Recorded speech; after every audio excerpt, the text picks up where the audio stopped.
우리는 요한계시록을 시작하면서 요한계시록이 승리의 책이다라고 말한 바 있습니다. 하나님을 참되게 믿고 섬기는 하나님의 백성들은 지상에서 많은 박해와 어려움을 당할 것입니다. 그럼에도 불구하고 교회는 반드시 승리하게 될 것입니다. 이유는 교회가 강해서도 아니고 교인들이 강해서도 아니고 그리스도께서 이미 사단 마귀와 죽음을 정복하셨고 부활하심으로 승리하셨기 때문입니다.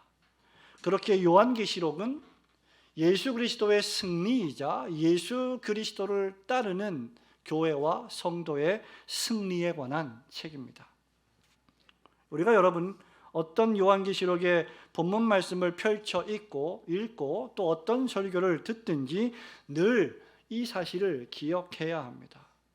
또한 지금 여러분이 현재 사는 이 세상에 어떤 난리와 난리, 소문과 소문을 듣더라도 하나님께서 역사를 통치하시며 교회에게 마침내 승리를 주신다는 사실도 기억해야 합니다. 오늘 우리가 읽은 이 말씀도 교회와 큰 붉은 용, 즉 사탄과의 영적 전투가 있음을 묘사하는 말씀이죠.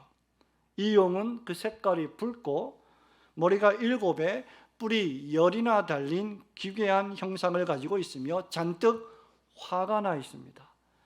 13절에 따르면 이 용은 자신이 하나님의 심판을 받아 내쫓긴 것을 보고 교회를 박해하며 항상 교회와 싸울 태세를 갖추고 있습니다.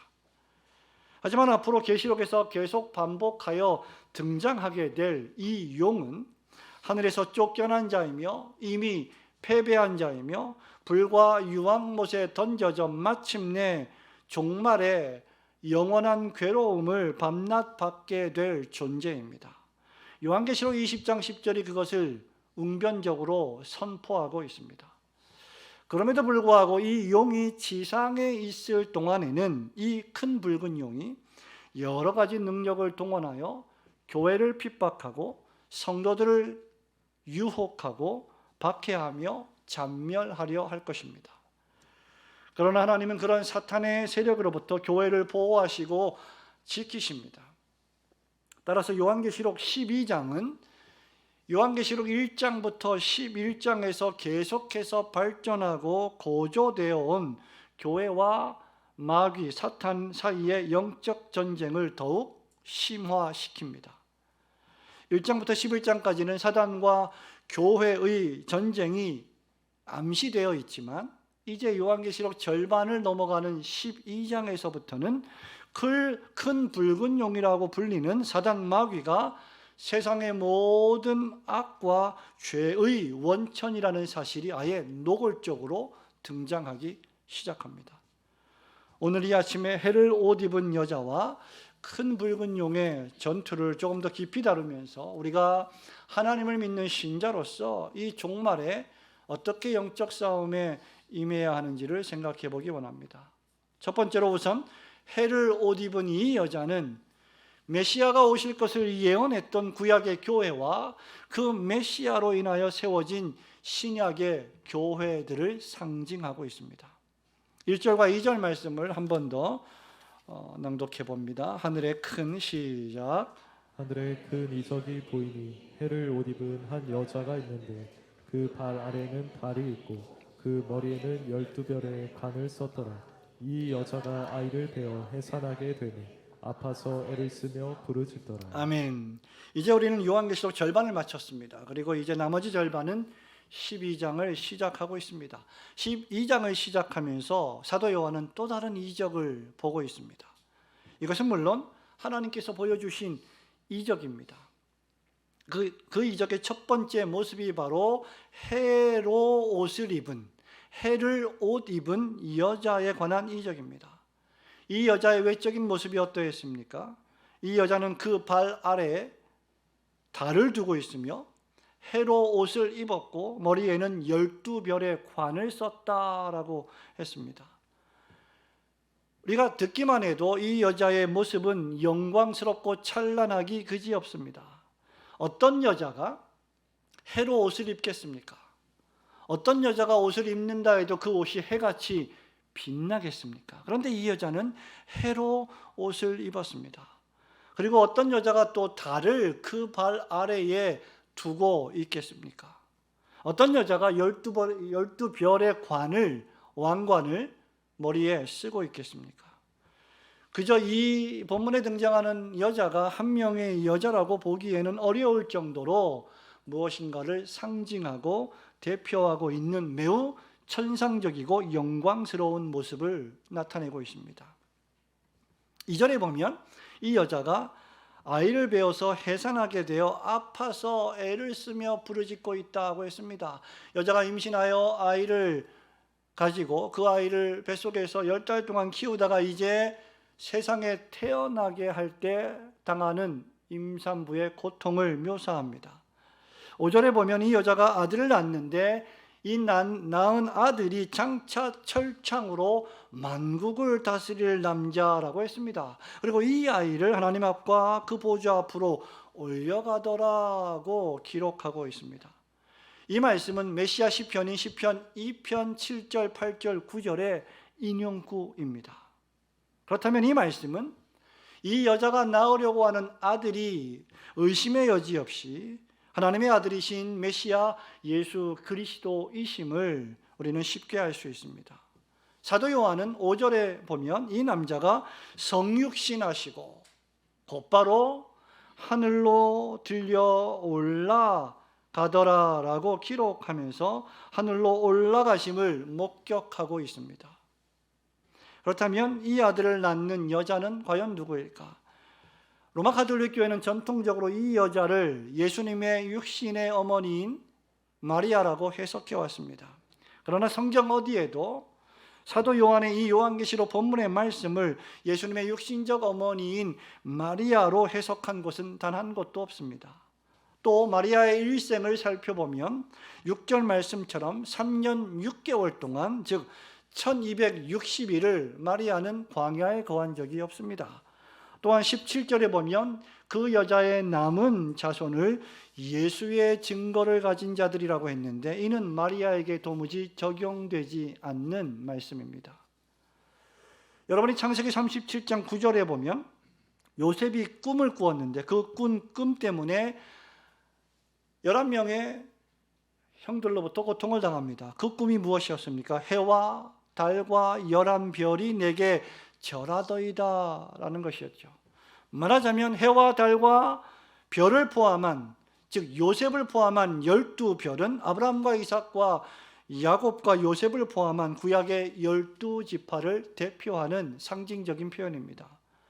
유대교의 문헌에 따르면 해는 아브라함을 상징하고 달은 이삭을 상징하고 별은 야곱과 그 족장들의 후손을 상징합니다.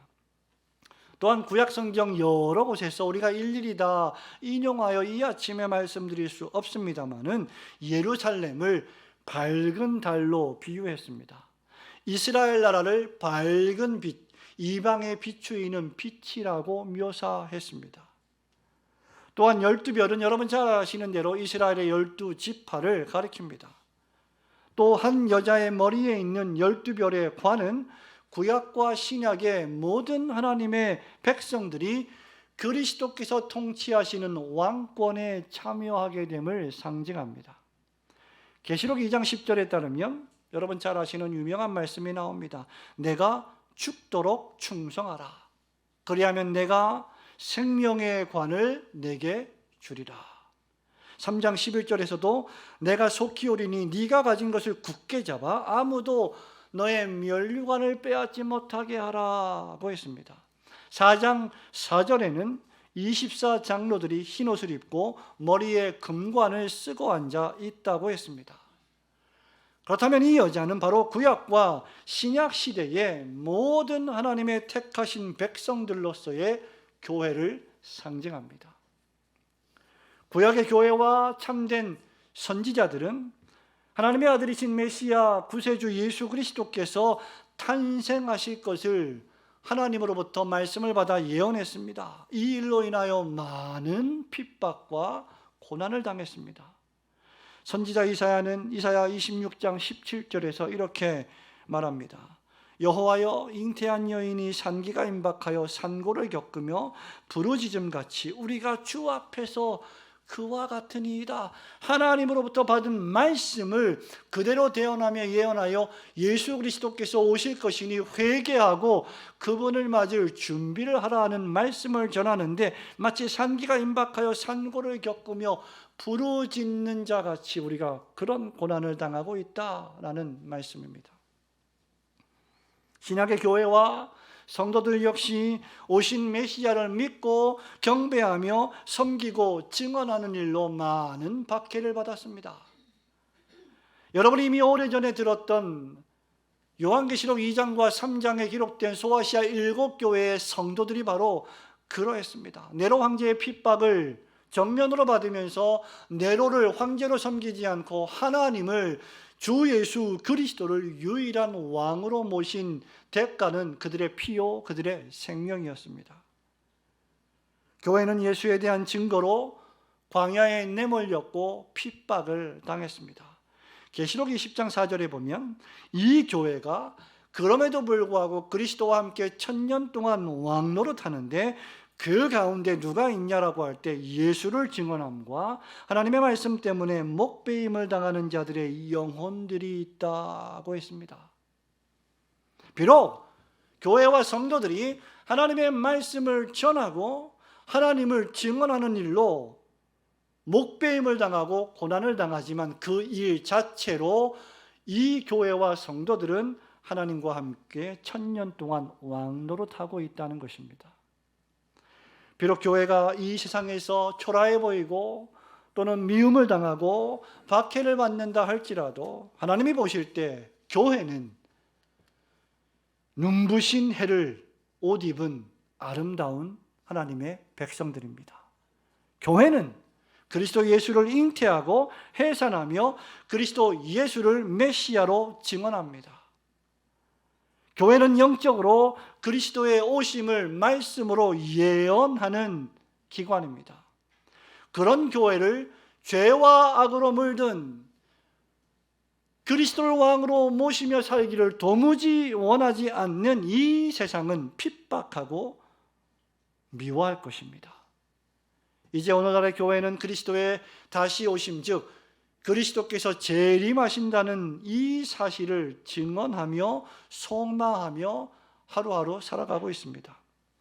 그리고 사단 마귀는 교회가 그렇게 신실하게 그리스도의 다시 오심을 증언할 때 그러한 교회와 성도의 증언을 가만두고 보지는 않을 것입니다. 그러므로 영적 전투는 참된 교회와 성도들에게 필연적입니다. 비록 교회가 이 세상에서 미천해 보이고 또 성도들이 매우 미약해 보인다 할지라도 하나님이 보실 때 해로 옷을 입고 12별의 관을 쓴 빛나는 그리스도의 신부임을 굳게 믿으시고 예수 그리스도의 구원의 복음을 꿋꿋하게 전하시는 성도들이 되시기를 주님의 이름으로 축원합니다. 둘째로 큰 붉은 용은, 사도 요한이 본 두 번째 이적 큰 붉은 용은 메시아와 메시아를 전하는 교회를 박해하고 죽이려는 사단 마귀의 세력을 상징하고 있습니다. 3절과 4절 말씀을 우리 한 번 더 봅니다. 하늘에 또 다른 이적이 보이니, 시작. 하늘에 또 다른 이적이 보이니 보라, 한 큰 붉은 용이 있어 머리가 7이요 뿔이 10이라. 그 여러 머리에 7 왕관이 있는데 그 꼬리가 하늘의 별 3분의 1을 끌어다가 땅에 던지더라. 용이 해산하려는 여자 앞에서 그가 해산하면 그 아이를 삼키고자 하더니. 아멘. 요한은 이제 두 번째 이적을 보고 있습니다. 그것은 바로 한 큰 붉은 용의 출현입니다. 그 머리가 7이요 뿔이 10이요 머리에 7 왕관이 있다고 했습니다. 여러분, 사람이 다 머리를 하나씩 가지고 있는데 사람이 머리가 7개라고 한번 상상을 해보십시오. 얼마나 흉측하겠습니까? 그런데 이 큰 붉은 용의 머리가 7입니다. 뿔이 10입니다. 그리고 머리에 7 왕관이 있습니다.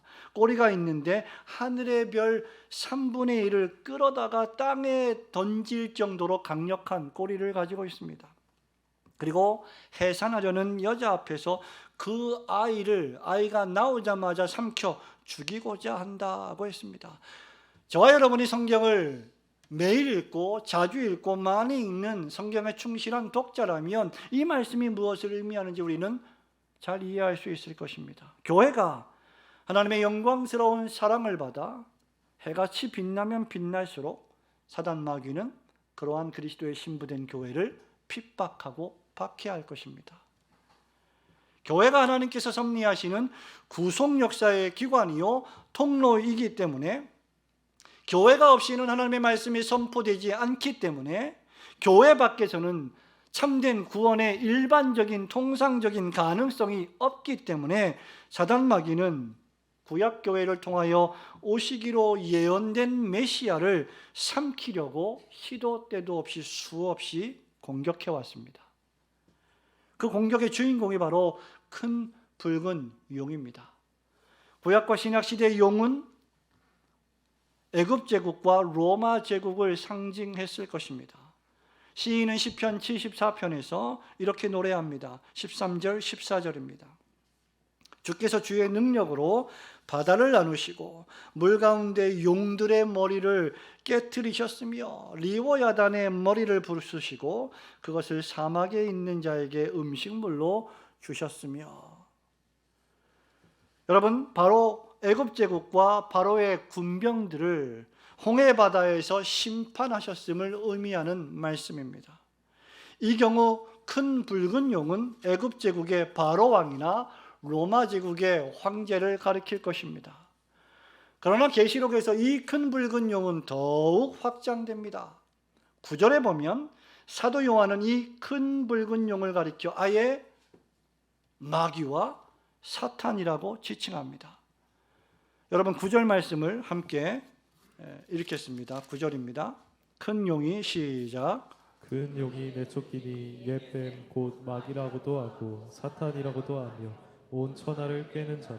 그가 땅으로 내쫓기니 그의 사자들도 그와 함께 내쫓기니라. 아멘. 그런데 이 사탄이 3절에 보면 7개의 머리에 7개의 면류관을 쓰고 10개의 뿔이 있다고 했습니다. 기괴하기 짝이 없는 모습이죠. 우리 예수 그리스도께서 요한계시록에 보면 7뿔과 7눈을 가지신 분으로 묘사되어 있으니 사탄이 그와 방불하게 묘사되었다면 이 사단 마귀가 얼마나 강력한 힘을 가지고 있는지를 우리에게 시사해 주는 것입니다. 즉 사탄이 이 땅에서 세상의 강력한 제국들을 그의 대리자로 사용하고 있음을 우리는 알게 됩니다. 사단 마귀가 4절에 보면 그 꼬리로 별 3분의 1을 끌어다가 땅에 던집니다. 이는 사단의 폭력적인 힘이 얼마나 거대한지를 상상하게 해줍니다. 그리고 연이어 여자가 낳을 아이를 삼킬 만반의 준비를 하고 있습니다. 이 모습은 메시아이신 예수 그리스도의 오심을 증언하고 예언하며 그분의 다시 오심을 증언하는 교회 공동체를 향한 파괴적인 폭력과 적개심을 여지없이 보여주는 말씀입니다. 구약의 애굽의 바로 왕은 430년 동안 이스라엘을 종살이 시켰습니다. 마침내 하나님의 명령으로 출애굽하는 이스라엘을 끝까지 추격하여 죽이려고 했습니다.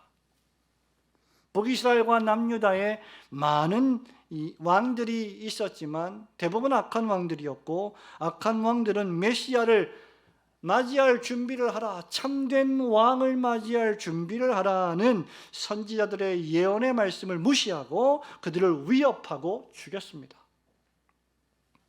신약의 헤롯 대왕은 마침내 유대인의 왕이 나신다는 소식을 듣고 그 유대인의 왕에게 경배하기보다 오히려 예수님을 죽이려고 베들레헴 모든 지경 안에 있는 사내 아이를 2살 아래로부터 전부 색출하여 죽여버렸습니다.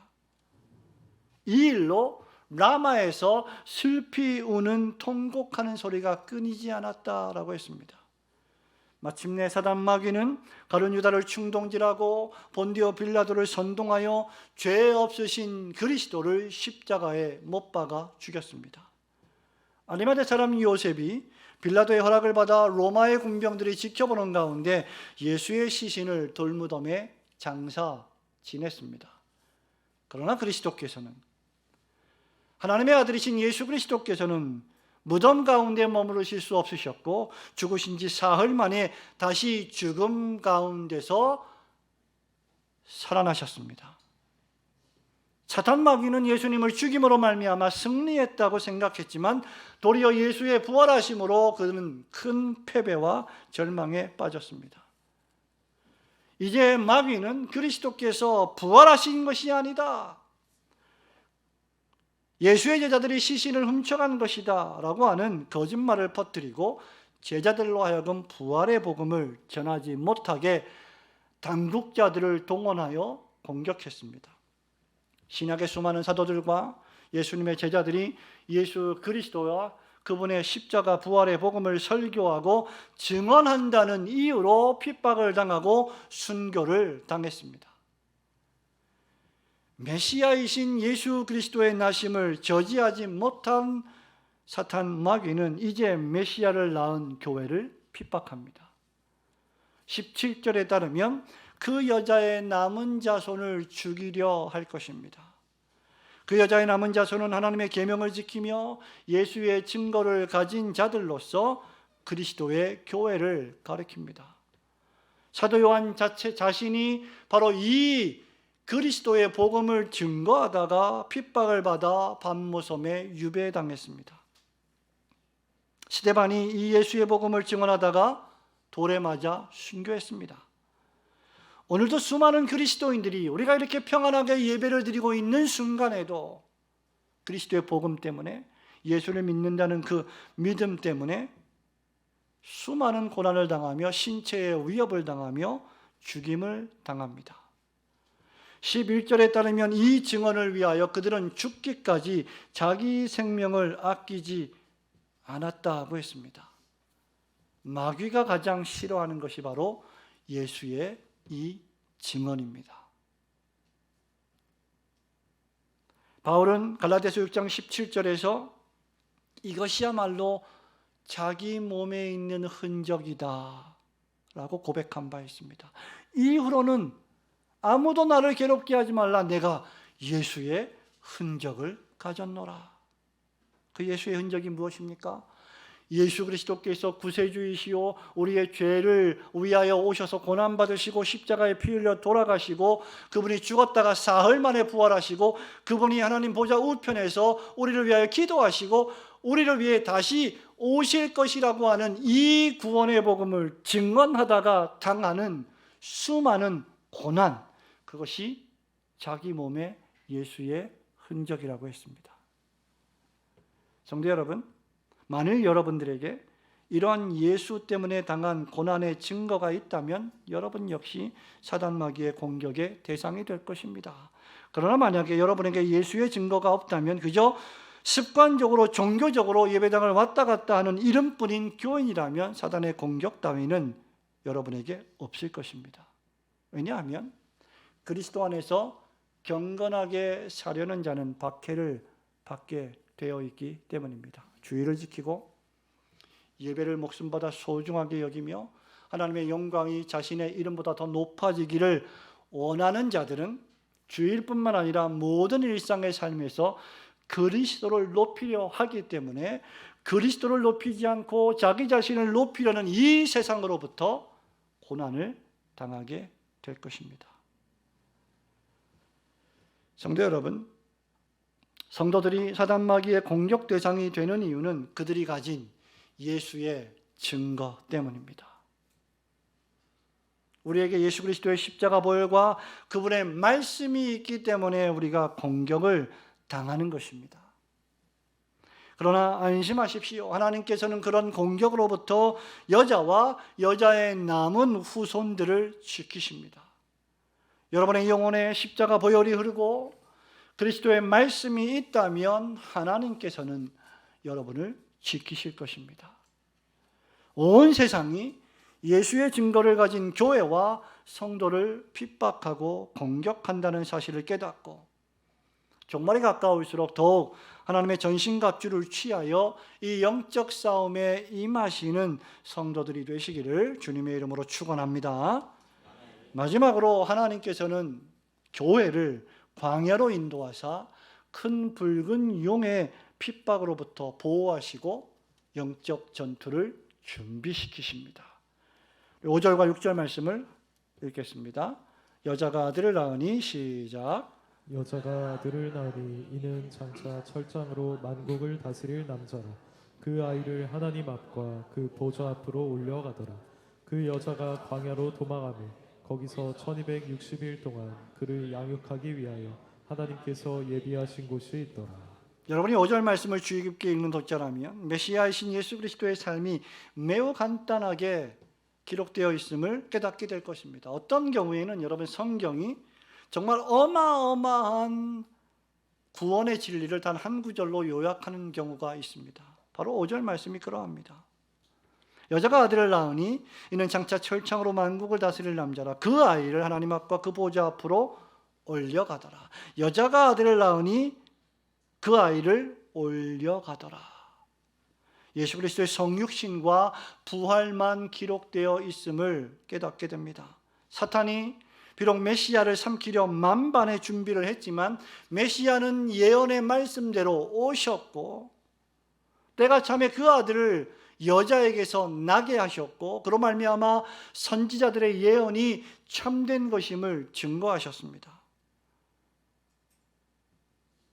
또 사탄이 십자가에서 메시아를 죽였지만 그리스도께서는 그분의 능력으로 죽음 가운데서 부활하심으로 하늘로 승천하셨습니다.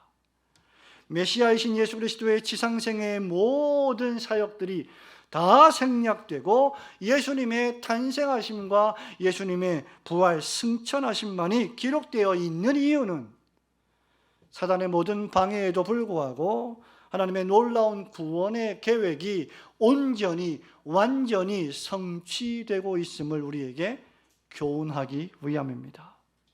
여자가 아들을 낳으니 그 아이를 하나님 앞으로 올려가더라. 사단의 방해가 아무리 극심하다 할지라도 하나님의 뜻을 좌절시킬 수는 없습니다. 메시아는 예언의 말씀대로 오셨고 고난당하셨고 돌아가셨고 장사 지낸 바 되었다가 죽음에서 사흘 만에 다시 살아나셨고 약속의 말씀대로 하늘로 승천하셨습니다. 그리고 하늘로 가심을 본 그대로 그분은 다시 오실 것입니다.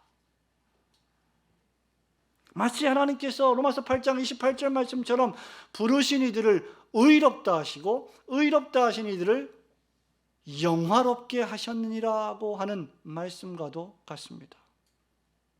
문제는 이제 땅에 남은 여자입니다. 메시아이신 그리스도는 하늘로 승천하셨습니다. 그런데 땅에 남은 여자로서의 교회는 6절에 보니까 광야로 도망했다라고 했습니다. 그런데 그 광야에 하나님이 예비하신 장소가 있어서 거기서 1260일 동안 보호를 받으며 양육을 받았다라고 기록합니다. 여러분 1260일은 수학적으로 계산하면 어떤 기간입니까? 수학을 잘 하시는 분들은 이 1260일이 3년 6개월임을 쉽게 알 것입니다. 계시록에 기록된 한 때와 두 때와 반 때가 바로 1260일입니다.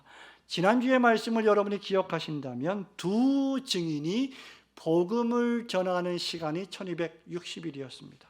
이 날은 종말론적으로 예수 그리스도께서 5절 말씀처럼 성육신하시고 하늘로 부활 승천하신 후에 다시 오실 재림의 날까지 그 사이에 존재하는 모든 날들입니다. 이 날을 신학적으로 우리는 종말의 날, 끝날이라고 부릅니다. 여호와의 큰 날이라고 부릅니다. 이 날이 바로 오늘날 우리가 살아가고 있는 교회 시대입니다. 여기 양육한다는 말은 하나님의 참된 백성이 되도록 하나님의 보살핌을 받는다는 뜻이죠. 그런데 그 장소가 여러분 어디입니까? 어디서 이 교회가 보호를 받습니까? 양육을 받습니까? 광야입니다. 광야 하면 여러분 구약 성경에 이스라엘 백성들이 애굽을 탈출하여 약속의 땅 가나안에 들어가기 이전에 40년 동안 방황했던 곳입니다. 이 광야에서 하나님은 낮에는 구름 기둥으로 밤에는 불 기둥으로 이스라엘 백성들이 얼어 죽지 않도록 타 죽지 않도록 보호하셨습니다. 만나와 메추라기를 공급하심으로 풍성하고도 배불리 먹이셨습니다. 비록 광야이었지만 하나님의 섭리와 돌보심은 여전히 계속되었습니다. 이제 신약의 교회는 가시적으로 로마 제국의 핍박과 그리고 눈에 보이지 않지만 사단마귀의 공격과 불같은 시험이 난무하는 이 세상이라고 하는 광야를 통과하고 있습니다. 그러나 구약시대의 광야에서 이스라엘을 보호하셨듯이 하나님께서는 신약시대를 살아가는 이 교회시대를 살아가는 참된 교회와 성도들을 광야에서 보호하시고 양육하실 것입니다. 하나님은 하나님의 약속의 말씀과 목사의 설교와 성찬과 성도의 기도와 친밀한 영적 교제 가운데 교회를 위로하시고 보호하십니다. 성도 여러분, 하나님을 믿는 하나님의 백성들이 무엇으로 위로를 받고 용기를 얻을 수 있겠습니까? 하나님의 말씀과 예배와 기도입니다. 성도의 교제입니다. 여기에 우리의 남은 싸움이 있습니다. 지금도 사단 마귀는 우리 교회가 복음을 전하지 못하도록, 여러분이 예수에 집중하지 못하도록, 하나님의 나라에 집중하지 못하도록, 오직 예수 이름에만 구원이 있음을 전하지 못하도록 유혹하고 공격합니다. 9절에 보면 큰 용이 하늘에서 내쫓김을 당함으로 이제 지상에서 하나님의 어린 양의 교회들을 공격한다고 했습니다. 교회 분란을 일으키고 교회가 하나 되어 복음의 능력을 전하지 못하도록 공격합니다.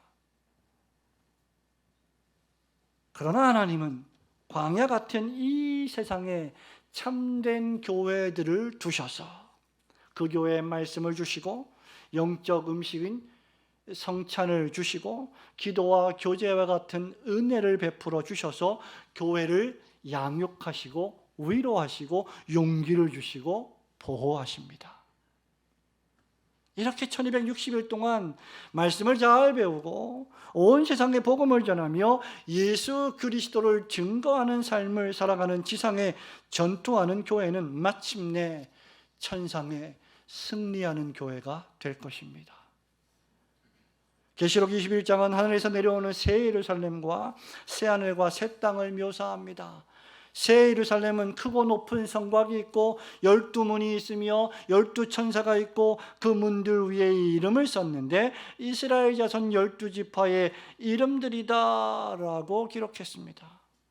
지상의 구약과 신약의 영적 이스라엘 12지파가 이제 천상의 새 예루살렘의 12지파가 될 것입니다.